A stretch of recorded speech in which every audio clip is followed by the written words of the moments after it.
What's going on, guys? Welcome back. And you may have seen this post on my YouTube community tab recently where I alluded to a concerning trend I'm starting to see emerge in film and television.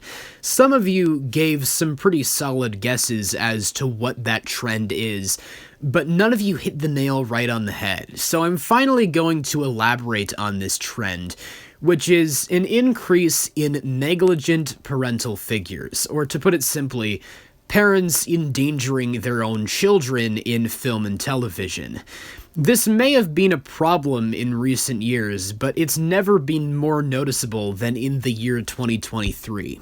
There are 3 examples I'm going to talk about in this video, so let's get started with the first of them.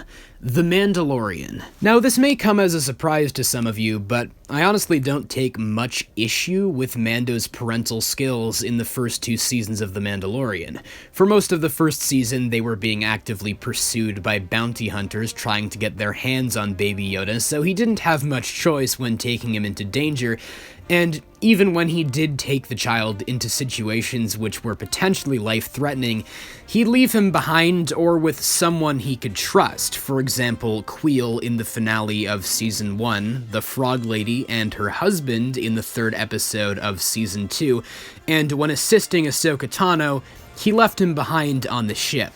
Upon learning that the Empire was a threat to Grogu, Mando did everything in his power to deliver him to a Jedi who could safely care for him, which he eventually did with Luke at the end of Season 2. So, all in all, Mando proved himself to be a pretty decent dad. That was until the Book of Boba Fett and The Mandalorian Season 3, where he chooses to bring Grogu back into danger countless times when it was easily avoidable. At the beginning of The Mandalorian Season 3, Din Djarin travels to Mandalore, where he thinks the atmosphere is poisoned, but after learning that was a falsehood, he goes underground into the mines of Mandalore with Grogu, where they encounter all sorts of crazy dangerous monsters, one of which manages to kidnap Mando, so Grogu escapes back to Bo-Katan, who he then brings to rescue Din. Wow, how convenient for the story that Mando chose to bring Grogu with him, instead of leaving him behind with, Carl Weathers or Bo-Katan, both of whom he visited in the previous episode, or Amy Sedaris, who he visited at the beginning of this exact same episode. Otherwise, he'd be cooked right now. And Mando's bad parenting just gets even worse as the season goes on. For example, in the 5th episode, he leads a strike force of Mandalorians to save his buddy Carl Weathers from a group of pirates currently bombarding the city of Navarro. So instead of doing what any responsible father would do and leave Grogu with one of his other Mandalorian friends, he flies into an active war zone with the baby on his lap. I don't even know what to say about this. I mean, if they get hit by even one of these pirates' fighters, they're both dead. Or let's take a look at the season finale, where Din and an army of other Mandalorians embark on their epic quest to liberate Mandalore. And what does Mando do? Well, exactly what you'd expect him to do. He brings Grogu along with him, where he almost gets killed several times by giant monsters or the Imperial Praetorian Guard. All of this because he couldn't just leave the baby behind with his trusted friend, Carl Weathers. At this point, any possibility of Mando being perceived as a remotely competent father figure has been completely shattered. And there are 2 obvious reasons why the writers chose to approach the story like this. Number 1, Grogu just needs to be there because plot convenience, or number 2, the more pertinent reason, is they've just gotta sell that cute Grogu merchandise. These decisions not only diminish the story's credibility, but they're also seemingly made without consideration for how bad of a light they paint the protagonist in. You thought I was done talking about Star Wars. Well, unfortunately not, because our next example of a negligent parent comes from the horrendous Ahsoka series, and the character I'm referring to is of course none other than Hera Syndulla, who, in this show, brings her young son, Jason, on a mission that was unauthorized by the New Republic Senate to the planet Cetos, where they arrive just in time to get caught in the wake of their enemy's massive hyperspace ring, causing a huge energy surge that kills two of the pilots in Hera's squad and nearly blows up her and Jason. Why on earth did Hera not leave him behind in the safe hands of the New Republic fleet instead of bringing him directly into mortal danger?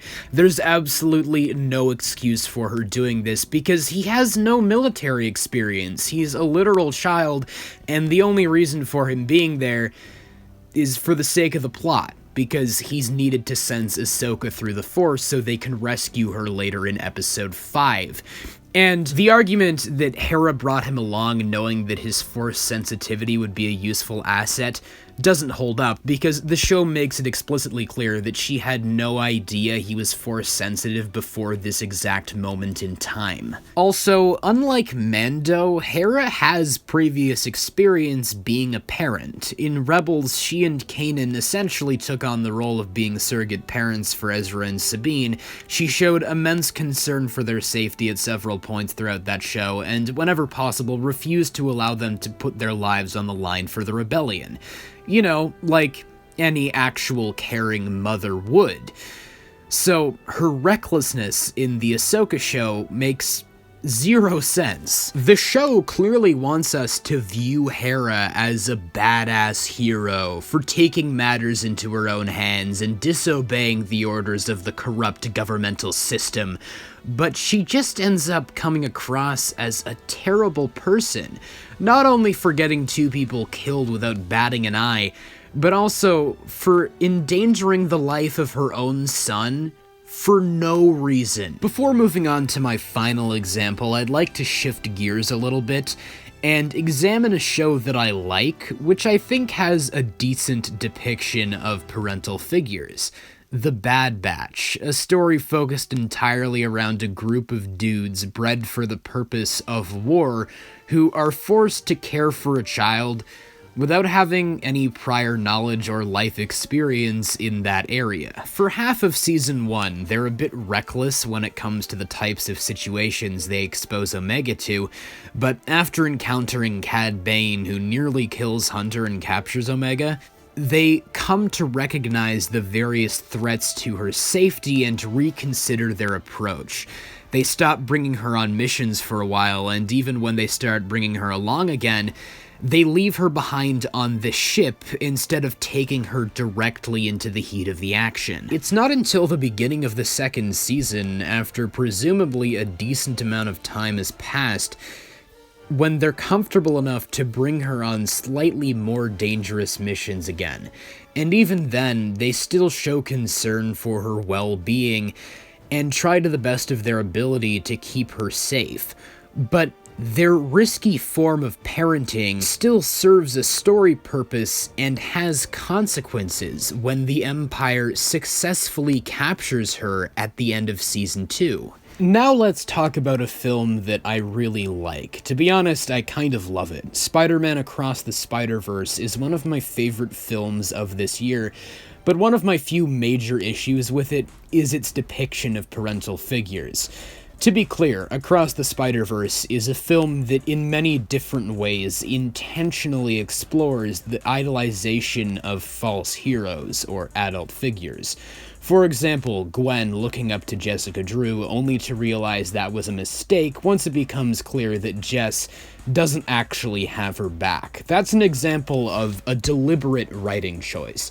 But let's focus in on Jessica Drew for a second, because the way she's introduced to us is with her jumping through a portal, kicking butt on her motorbike, and revealing that she's pregnant? After watching the film for the first time, I didn't think much of this, but once I saw other people pointing this out, I started wondering, why is this in the movie? Look, I don't want to come across as some sort of misogynistic asshole who thinks he can dictate what women should and shouldn't do. That's obviously not my place to judge. And this is a far different example than anything else we've looked at in this video, because we're talking about an unborn child here, and to be fair to the film, it does make a point to show that Jess acts more as a guy-in-the-chair type character who only gets involved in conflict as a last resort. This is evidenced by her not getting involved in the fight with Vulture at the beginning of the film until Miguel calls for backup, but nonetheless, she is engaging in combat while being fully aware of the fact that she's pregnant. This could potentially harm her and, by extension, the baby she's carrying. I'm just genuinely curious as to what the writer's intentions were with this, because aside from the character's introduction, her pregnancy is never brought up again, and seemingly serves no purpose in the narrative except for a joke. But I don't know anyone who found it all that funny. Perhaps it's meant to be empowering, but in that case, it seems like counterintuitive messaging.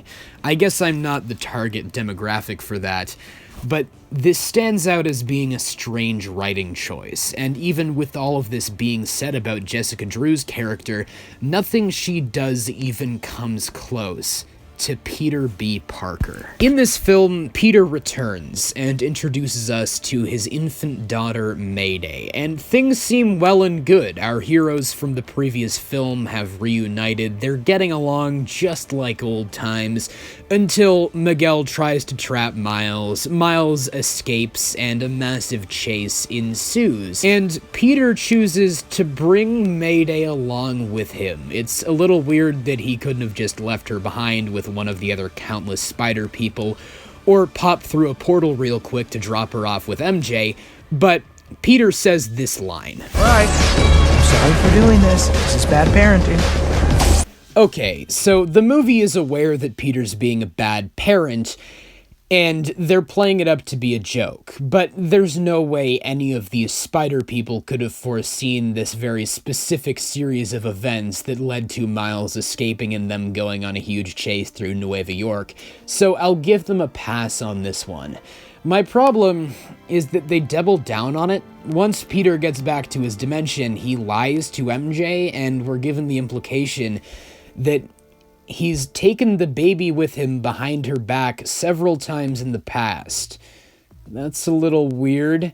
Once Gwen arrives to recruit Peter on her mission to find and rescue Miles, he brings the baby with him again.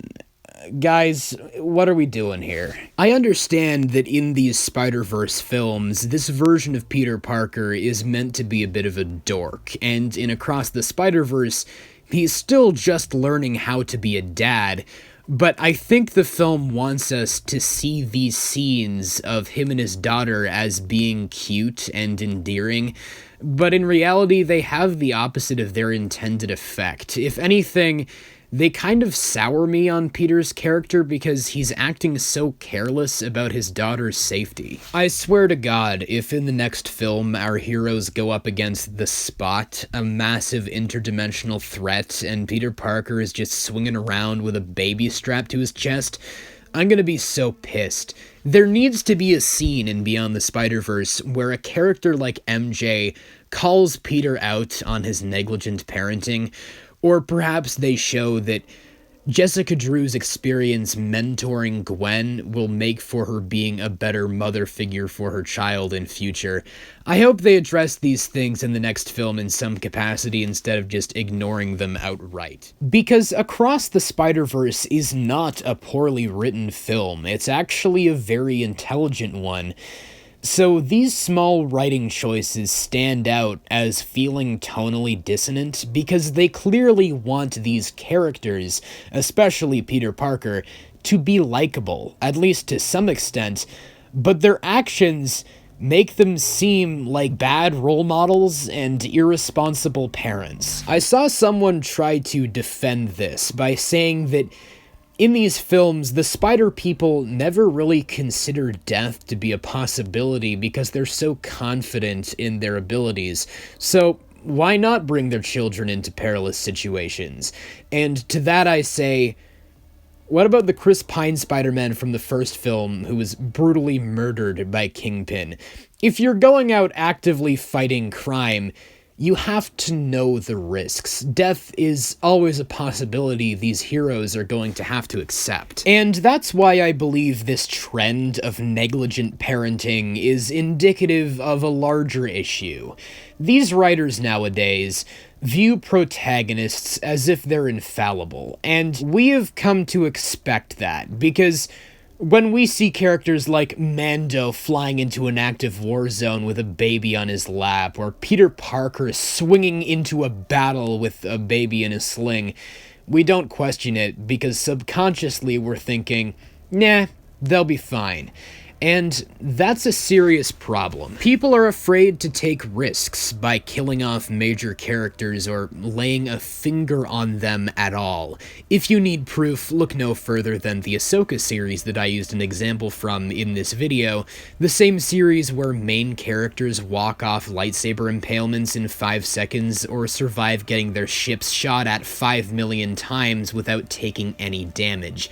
This isn't necessarily a new thing. Writers have always been afraid to take risks in popular franchises, but now it's beginning to bleed over into the quality of storytelling and character work. Throughout this video, I've examined not only instances of bad writing in bad media, but also bad writing in good media. As a lover of the medium of film, I obviously want the quality of storytelling to be good, so when I see bad writing practices carried over into good entertainment, it's concerning to me. These writers want us to like these characters and think they're cool when their behavior is morally dubious at best. They've got plot armor, so don't question when they bring vulnerable children into life-threatening danger. In conclusion, I think this is a terrible, problematic trend that needs to stop. I will no longer be able to immerse myself in these stories if all of them revolve around characters who make reckless, idiotic decisions for no given reason.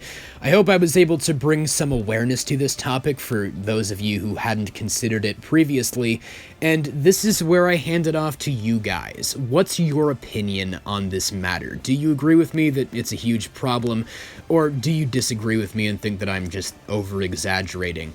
Can you think of any examples of this that I didn't give in the video? Just whatever your thoughts are. Please let me know them all in the comments below. And of course, as always, I hope you guys have a great day. Take care.